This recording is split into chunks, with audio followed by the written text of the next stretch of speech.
USS Stargazer. 3, 2, 1! Hello folks, this is Optimal Nate here. And if you've seen my recent short, I showed you a short preview for the new USS Stargazer, the NCC-83. If you have watched any of the Picard seasons 1 through 3, many of you may know that this particular ship was featured in season 2 of Picard. Now, this was issue 2, and it just came in this past month before Christmas. Now that the holidays are over with, I finally gotten caught up, and now I can get into the knit and grit and show you guys this beautiful ship. This is the magazine that comes with it, and this has some nice artwork on the cover.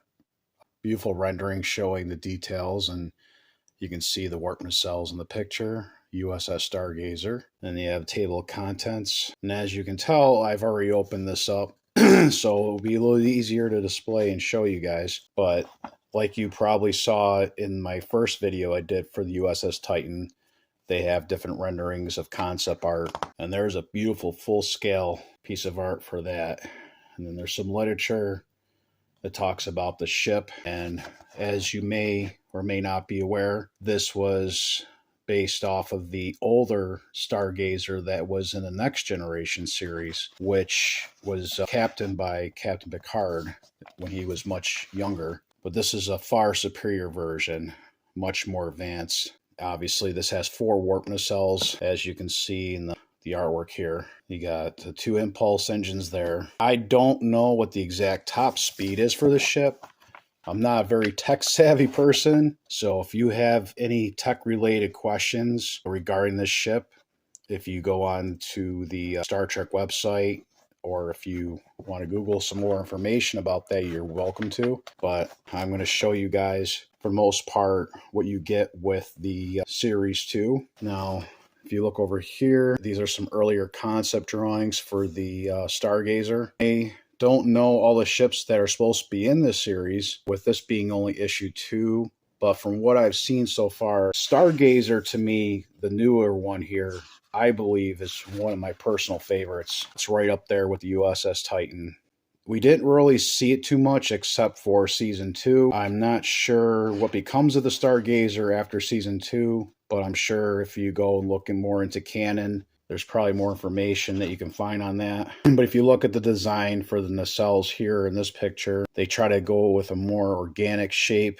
According to this, the claims it was rejected in favor of a version that was a clear evolution of the cells that were designed for the Sovereign class Enterprise E. Yeah, so it definitely gives you that appeal from the Enterprise E when you look at this ship.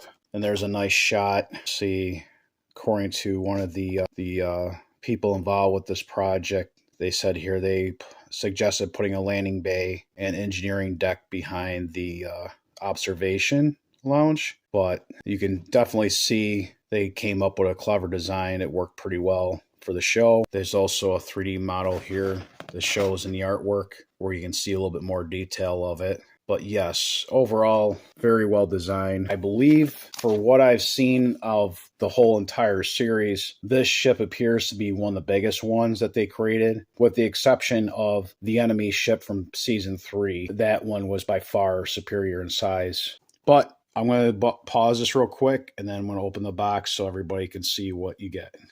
Okay, so like you saw in the first issue, you get a nice solid base. Looks like a large hockey puck. And you just take the plastic off. It's got a nice felt covered bottom on here, so it's not so abrasive if you put on furniture or any hard surfaces. We're going to set this over here for a moment. And very carefully, we have our ship. There's a little piece of styrofoam they left tucked in there. Okay, let's be careful with that. And here is your bracket that will hold the ship. Okay, give me 1 second. So with this one, just slide it right over this in between the nacelles like so. And there you go. There she is, all hooked up. This seems to be fairly well balanced weight-wise as compared to Titan, where Titan seemed to have a little bit more weight in the front, but also with the extra warp nacelles, I believe that balances out pretty nice. So let's do a little turn around here so you can get a nice shot. As you can see here, I'm going to try to pull it in so you can see some of the writing on here. So it's got your logo for USS Stargazer with the ship's assignment number, and you have your impulse engines, your captain, the main bridge of the ship. One thing I'd like to know about this particular ship, I don't know if any of you, the viewers, would know, is does this ship, or would it be able to split apart? So say if there was a warp core breach, or say if something majorly happened and they had to evacuate personnel, could they take off in the saucer, or would this split into like 3 different ships? That's the only thing I'm not sure about. I'm going to research some more. But judging by the design of the ship itself, I would not be surprised if it can, because I would assume this part here with these top 2 nacelles could probably take off, and then the saucer here with the impulse engines could probably be a section of craft by itself. And I would almost like to say maybe this part here splits off to be another ship, possibly. I mean, I could be wrong, but I just kind of got that vibe by the way they designed it, if they had to do an emergency separation. I don't know if other YouTubers who have been reviewing these ships have discussed any of these possibilities, but it would be interesting to know how far into canon they would actually describe that detail. But the authenticity of the work of this is incredible. Van Home did an awesome job. Again, you guys have my 5 hands up, 2 thumbs up, no pun intended, Siskel and Ebert. But you know, the way they they put the covers on the warp nacelles with the translucent plastic with the red coloring, it's probably hard to see with the lighting I have, but if I could just angle it slightly enough, you can kind of see almost like a glow effect with the way the light hits it. Yeah, right there. That is beautiful. That really catches the eyes. I believe I mentioned this before. The only thing that could have probably made this more perfect is if these had some LED lighting in them to make the warp nacelles light up. Maybe even something with this part here for your navigation dish. I'm probably wrong, but that looks like where the navigation deflector dish would be with all these newer designs they're coming up with. I know they've changed some things on the standard formats for these, but just I can't get over how solid of a design this is. I mean, you can feel it. It's almost feels like a hard resin material. I'm not sure exactly what they use to mold these with. I would say some kind of a polymer material, but however they molded this, it's impressive. For the price you pay Fan Home for these ships, I mean, you're getting your money's worth. Obviously, you want to keep them in a dust-free environment.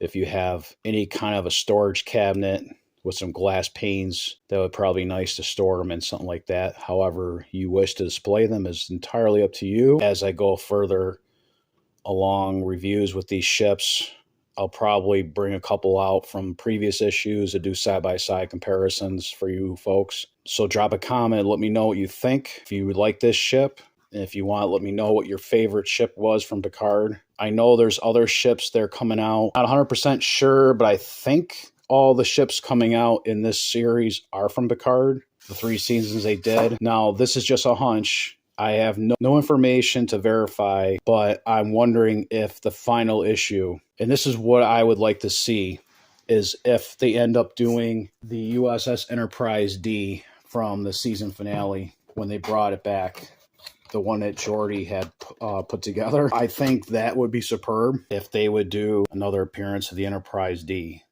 I would like to see that, having the distress on the saucer from when it crashed on Viridian 3, and have it in XL class edition where it's the 10 to the 11-inch size. I believe they may do the Borg ship. That would be neat if they do that too. So looking forward to seeing the rest of these as they come out in the series, but love the artwork on the box. And you got a nice flyby there of the Stargazer with the Picard logo. This is issue 2. I'm not sure what issue 3 is going to be yet, but I know issue 4 is supposed to be the XL edition for the Enterprise F. I don't know when the gifts come out, but I know they have a mug. There's supposed to be a plaque of the Titan, and I know you get a binder. So if you haven't done this yet and you like to start the subscription series on the Fan Home website, they do go over all the details, and they show you the little gifts and stuff you get. Again, very impressive ship. Like I said, structurally, it's built well. Design is very effective. Looks pretty much on par to what they had in the show. Like I said earlier in the video, I wish it had more screen time. I don't believe it came back in season 3. Unless there was a flashback scene, I don't think they had it in season 3. But yeah, the only other thing I can think that they would have been able to do to make this better, like I said, is if they had incorporated some LED lighting in the ship, which I'm sure eventually Fan Home will do down the road. I do know, on a side note, Legos is supposed to be coming out with Star Trek ships. I heard that the Enterprise D is one that they're talking about doing for Legos. I'm going to take a wild guess. It's going to be an easy $100, 100 to 150 drop in the bucket for that. But I will be looking forward to seeing it when it comes out. So, as always, stay humble and true, my dudes.